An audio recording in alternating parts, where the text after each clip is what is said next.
Well, hello there, guys. Welcome to the Black Doctor Talk podcast. I am Dr. Christopher Holmes, your host and member of the Black Doctoral Network.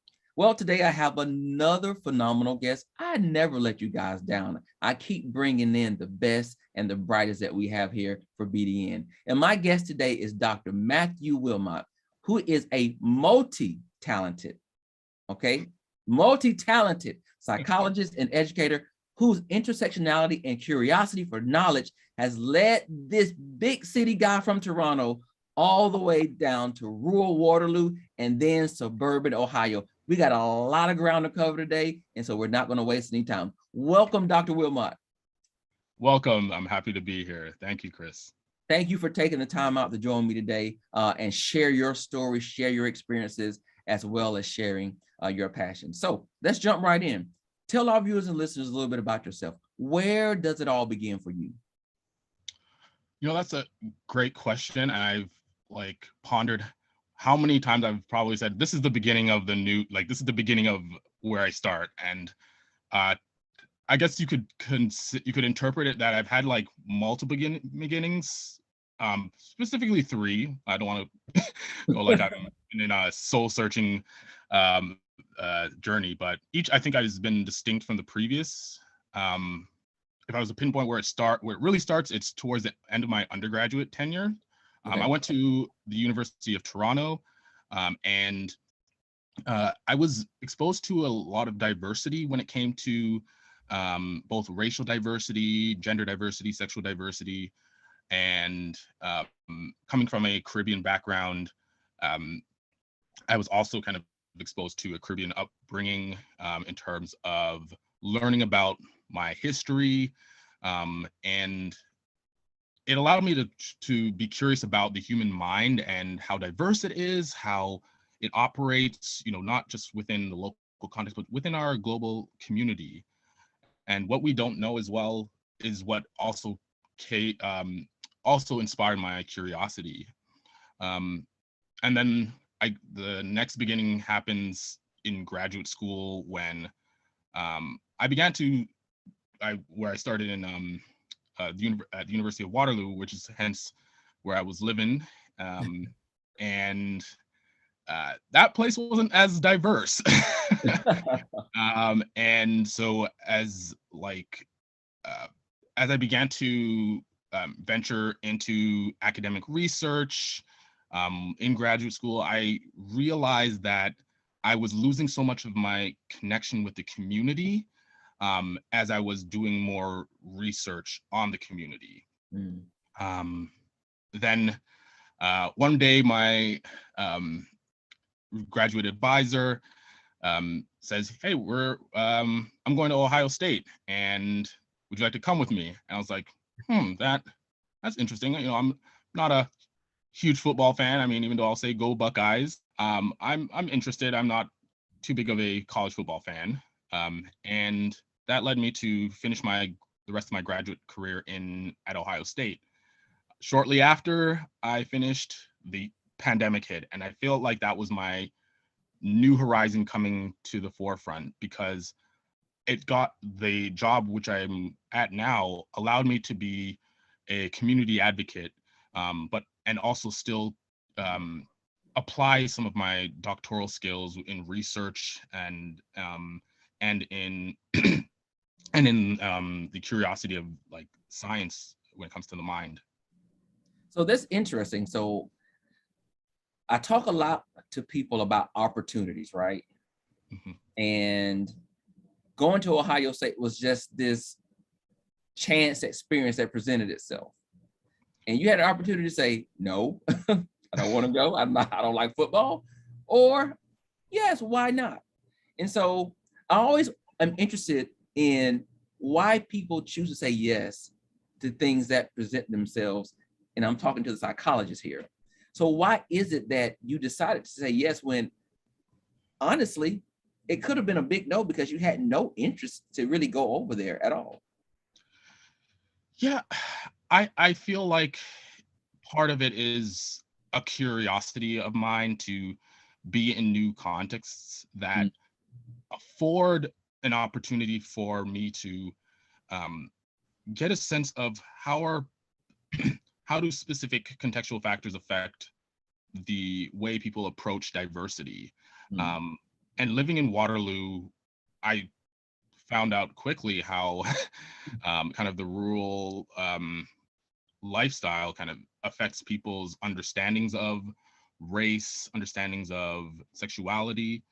And so going to Ohio State, where it is both a a college town, so there is students who come from different backgrounds, a lot from the rural areas, but also from out of state. That allowed for me, as curious as it can be, and living in the States for the first time, I think gave me a sense that I can balance the amount of time I can spend in research while also building up my professional career as an academic. Yeah, I love that. I mean, I love the fact that you're okay with being uncomfortable until you get comfortable. Yes. And sometimes that means taking a risk, right? You know, when you should say no, you say yes, and you say, why not? Let's just go for it and see what happens. And as you stated, Waterloo was pretty small, pretty rural, and not very diverse at all, considering where you came from in Toronto. So maybe going to Ohio State was more like kind of going home a little bit, right? Yeah, I could say it's almost like the Goldilocks, just right porridge. Like, Yeah. because even Toronto, there was just the big city was also a little too much for me at times. So let's talk a little bit about the work that you do right now, and then we'll dive into, as you talk about a lot about context and why what you do makes sense in the context of the world that we live in right now. So talk about what you do now in your current work. So currently I do work in HIV, STI community education, and that spans from as simple as a table at an event that provides resources to presentations at conferences about about the research in the new research that's in HIV treatment and prevention. And I've been able to integrate some of my research back in graduate school on institutional stigma and provide a context for which we can understand why that we still are dealing with an epidemic, even in the context of a larger pandemic. And so that has allowed me to both integrate and be a resource for people in the community, but also a resource for people who work in public health institutions. Are we talking about HIV and STIs enough?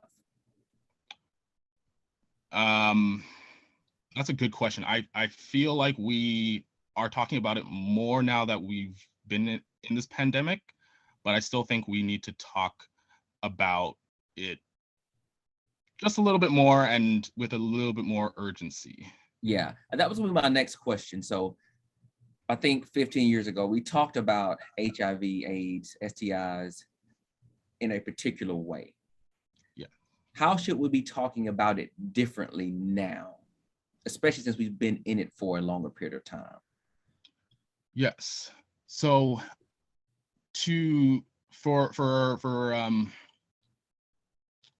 us now, we've had a wealth of progress in the field of HIV treatment and prevention. I think to the point where we need to have a conversation of how can we best educate our communities about these advancements, but also ask the community, how can we best implement these advancements? Because now we're at a point where we are looking at not just having a one pill a day, which has been a result of just the tireless effort of clinical research, but also like we are looking towards the possibility of having long-acting, what I call a long-acting injectable medication. So a person doesn't have to be taking a pill once a day. They can be taking a shot once every 2 months. Wow. And so it's like having that conversation of what does that look like? And does that allow us to move towards possibly ending the epidemic within our lifetime? Wow, that's powerful. I think most people don't really think about, if you don't know anybody, if you're not informed, that that one pill a day is a part of your daily life, and shifting away from that changes the quality of life. I think it opens up an avenue to do and be some things that you can't do when you're tied to taking medications every day, certain times of the day. And if you skip a pill, it's like, the whole world may end, because it's like it sets you back, right? So now we're talking about injectables. So this information, I don't think is, I like to say, sexy. It's not something that people talk about all the time. It's not conversation at the dinner tables. We don't see commercials about this, right? So we got to amp this up, especially in the Black and brown communities. Yes. Yeah. So, sorry. So thank you. I mean, you're doing the work. Thank you. Yeah. Thank you. So let's go a little bit deeper. I also know you have created a paradigm called, and you correct me if I say this wrong, Tabula Rasta. Did I say that correct? That's on the money. That's on the money. Yep. All right. So share more about this paradigm. What is it? So for me, Tabula Rasta really conceptualizes how does one redefine their self and their community. And I, for full disclosure, borrowed part of it from the concept of John Locke talks about the tabula rasa, which means blank slate. And it's the idea that we all come into the world with a blank slate. However, in the same breath, John Locke also believed that Africans were inferior to other races. So we can't really say that everyone came into the world with a blank slate if you have that attitude of different groups. So for me, I am taking the concept of tabula rasa and adding the Rasta part to it, because it embeds the part of the philosophies of Rastafarianism, in that in order for us to redefine ourselves and our communities, we need to harvest the value of equity and consume both the itality, as Rastas will say, the itality, whether it's in food, whether it's in love for self and community, love for the spirituality of nature. So the need to consume itality in the form of food, in the form of love for self, the love for community, and then also being conscious of the injustices and the inequities that provide a barrier for us to even exist in our authentic selves. And that is often demonstrated in the Rastafarian tradition by modifying kind of the English language to remove things that can be seen as stigmatizing and that further create injustices. Wow. So now I've got a whole bunch of questions. I don't even know which one I want to start with. Wow. So I'm going to start with this one, because I know you said the word conscious, right? And I know we oftentimes talk about showing up, being present, as your authentic self. And in this lane of diversity, this sweep of the world of equity and diversity and inclusion, how do we show up authentically as ourselves in this world, considering there still are pressures to mimic aspects of life and behaviors that are acceptable, so to speak, especially depending on where you are. I think I'm here in the South. There's this Midwestern belief of what's acceptable, which is different from what we see in California or New York, or definitely from a whole nother country.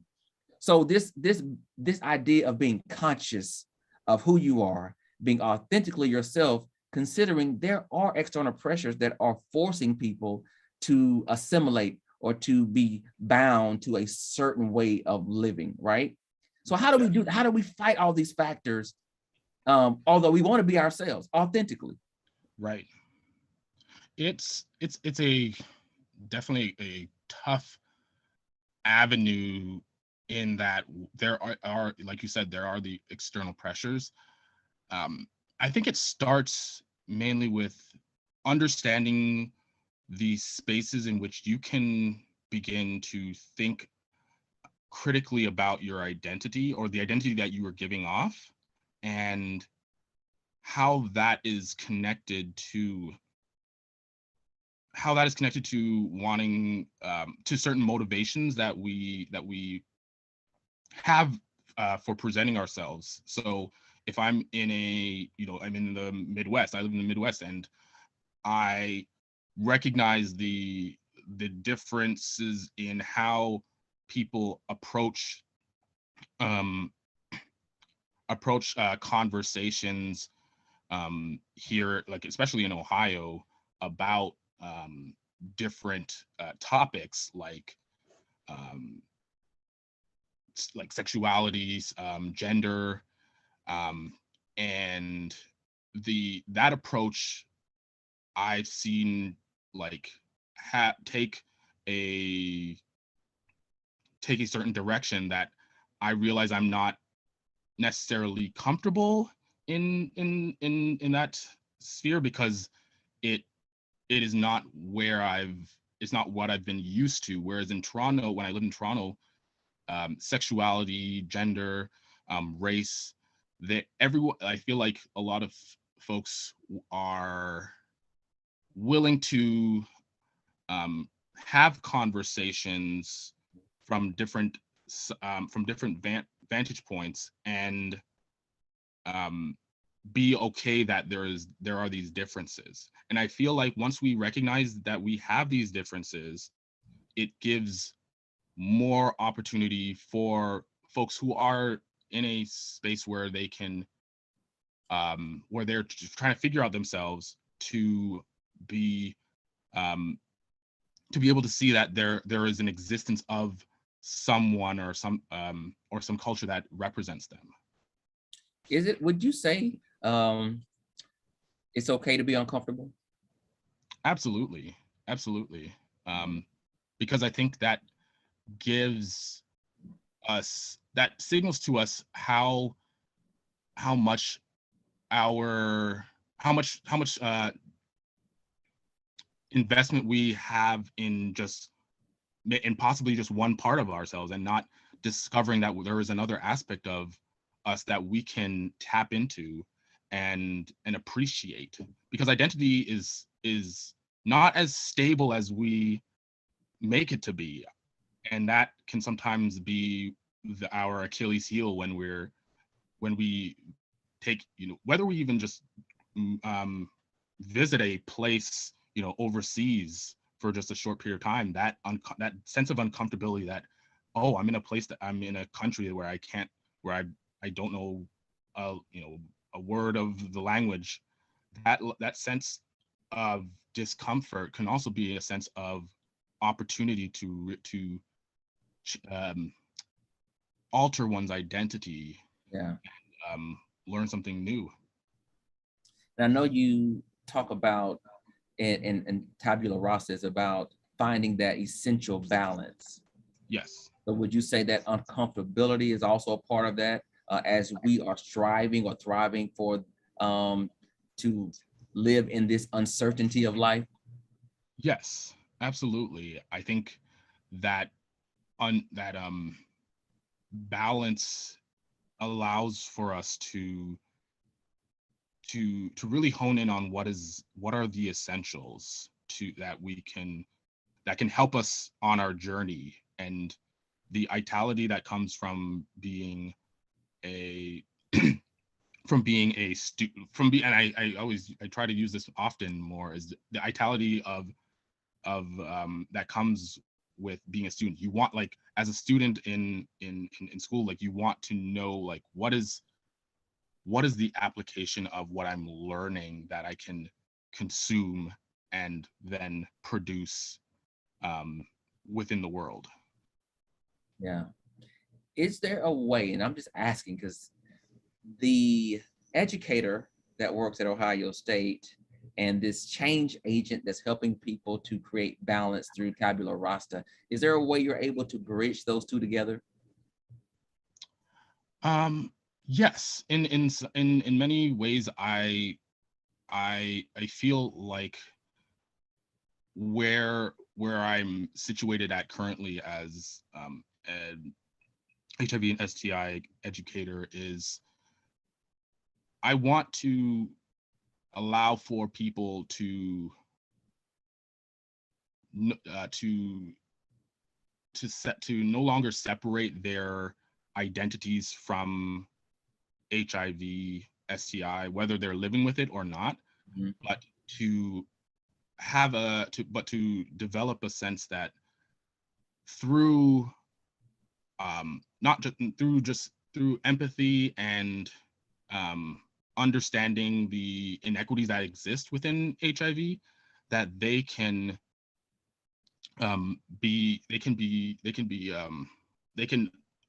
modify to a certain degree their identity to identify with those who are living with HIV and work towards correcting those inequities that exist. And so there is some overlap that is happening between the two, and I'm excited because I think this will allow for us to really change the course of the way we approach diseases, infectious diseases like HIV and STIs, in a way that I don't think has been done before. Yeah. And so I mentioned in the intro, you are multi-talented. So as you all see, he's got a lot of things going on, very brilliant young man. And in addition, he's also a musician. So I want to talk, because I want to bring it all out. So talk a little bit about how important music is to you. Music is my connection to spirituality, the spirituality that I, grew up learning about in the church, and I continue to do as a musician at my church, Blue Ocean Faith Columbus, and it's also been an opportunity for me to learn how to connect my spirituality with that of others, because there are many of us at our church who come from different walks of life and have grown to understand diversity in a way that I would love for the world to see. Yeah, that's beautiful. That's beautiful. I'm gonna have to come up there one day and check you out. Yeah. I'll judge you. I'll say A or B minus. I know it's good, but I'll just be the judge. In addition to that, you also are fluent in English and Swahili, and the Duolingo conversations. So talk about that. Wow. Oh, so that came a year ago when I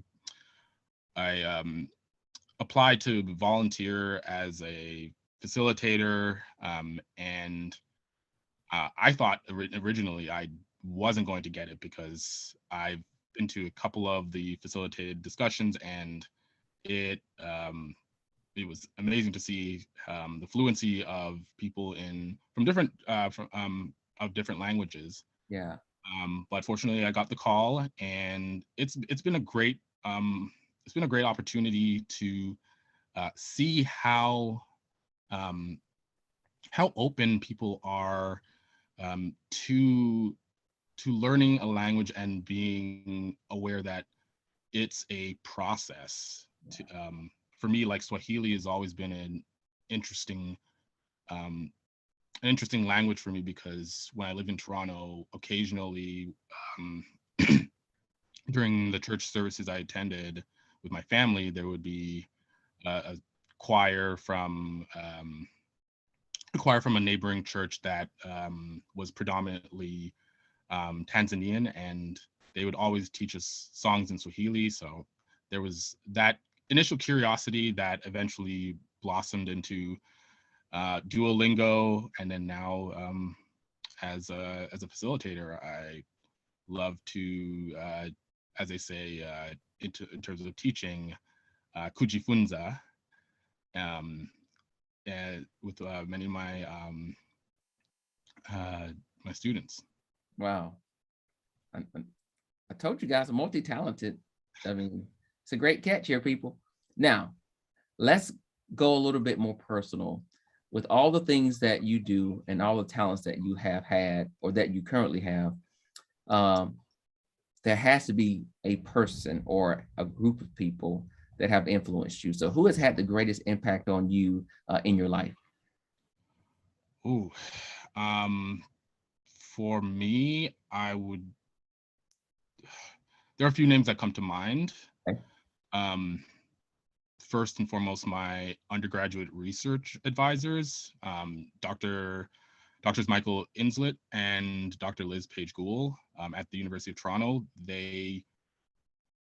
I don't think I understood back then when I was an undergrad my potential, because I felt like I had a good grasp on my education, but not on my curiosity. And I think they brought a lot of that out through their guidance on learning how to research and form critical thoughts in psychology. And those, I think, have been and continue to be instrumental in the way I approach questions in my field, as well as in my advocacy work. And then there's, of course, my graduate advisors, Dr. Berkseeker, Dr. Hilary Berkseeker, and Dr. Steve Spencer. They came from the kind of stereotype threat tradition by Claude Steele, and so I was able to learn a lot about how to translate research into interventions. And then currently, really, like the Black community advocates whom I've had the pleasure of collaborating with and sharing space, and some of whom have pointed me in the direction of the Black Doctoral Network, which I'm racing today. Yeah. Yeah, and then I can't forget my current collaborator and my co-author on a book, Dr. Jesse Sanders. We have been sharing some great space together as community advocates, especially in the realm of mental health. Yeah, and we're excited for when our book launches in May. So when we think about your career and what you're currently doing, what's one thing you wish you would have known a little bit earlier? I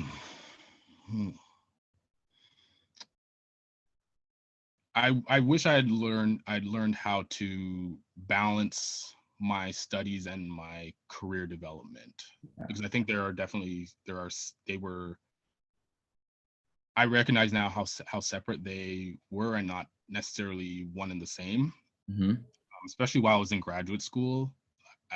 As I mentioned, I went to a rural part of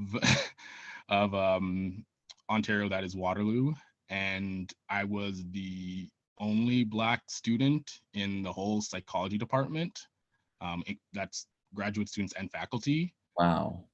Yeah.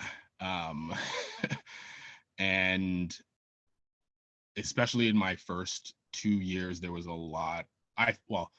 And part of it was the pressure I created for myself, but a lot of the kind of unspoken pressure to prove myself right off the cuff. Yeah. Through publishing research papers, there's the publish or perish mentality that can wear on and kind of narrow the scope of opportunity. And It wasn't until later on in my graduate career that I started to realize that there's more to this this goal that I'm pursuing in terms of a PhD. There's more to life and to career development than just publishing papers and um, and doing well within the confines of the institution. Yeah. For those of you all that are in academia, you understand how the machine works. So you know exactly what he's talking about pushing out those papers and getting published. What would you say has been your biggest accomplishment to date?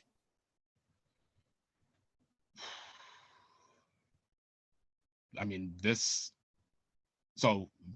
book that Dr. Jesse and I are currently about to publish, I would say is my greatest accomplishment, because I think it's allowed for the both of us to tap into a sense of our community where it is now, and where it can go. And I think the combination of Dr. Jesse, who is a clinical psychologist, and myself, who's trained in the tradition of social psychology, adds just a unique, like, curiosity for I think potential readers of, like, how do these two, like, how are these two, like, put together a clear and cohesive book with coming from different traditions within psychology. So yeah, I think that this is going to be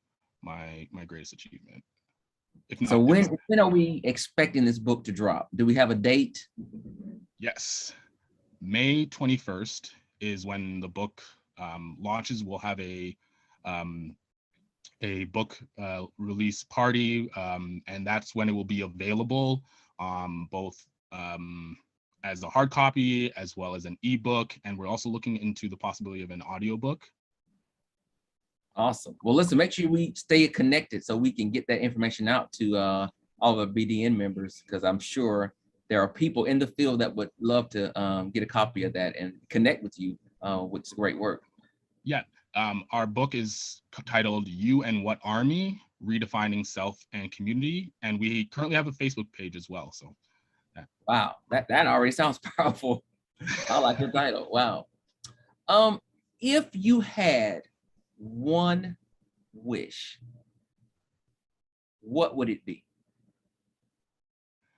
When I saw this question, I was like, I don't even think I've talked to my partner about this question. This was like really, really personal, but I love it. Yeah, I think for me, within the combining all of the experiences I've been through, the experiences that have been part of the culture that I've grown up in within a Caribbean household, what I've been taught, it's to eliminate all racial disparity gaps and their psychological effects. Yeah. I'm glad that you added that second part to that, because it gives significant value and presence to what happens when we have those things.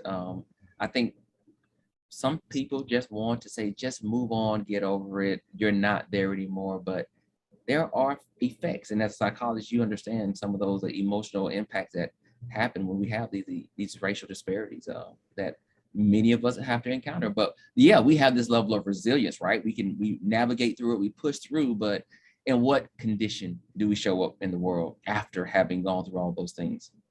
Yes. I think that's a great wish. I can't grant it, but it was a great question, right? Yeah. So what's next for you? I know we talked about the book. Where do you see yourself in the next 5 to 10 years? I see myself both continuing to expand upon the book. Currently, I'm looking into how to apply not just this book within the context of book clubs, but also offering tangible tools that can assist one in both redefining oneself in the community. That's also been a motivation why I recently got certified as a mental health first aid instructor, and that is a tool and a service that I can offer that will allow for folks to be cognizant of the ways in which they can offer help during mental health challenges that we often, unfortunately, write off or respond in a not so helpful way. Yeah, I think that's powerful. I do believe that when people have mental health crises, so to speak, sometimes they just struggle because they don't have the tools.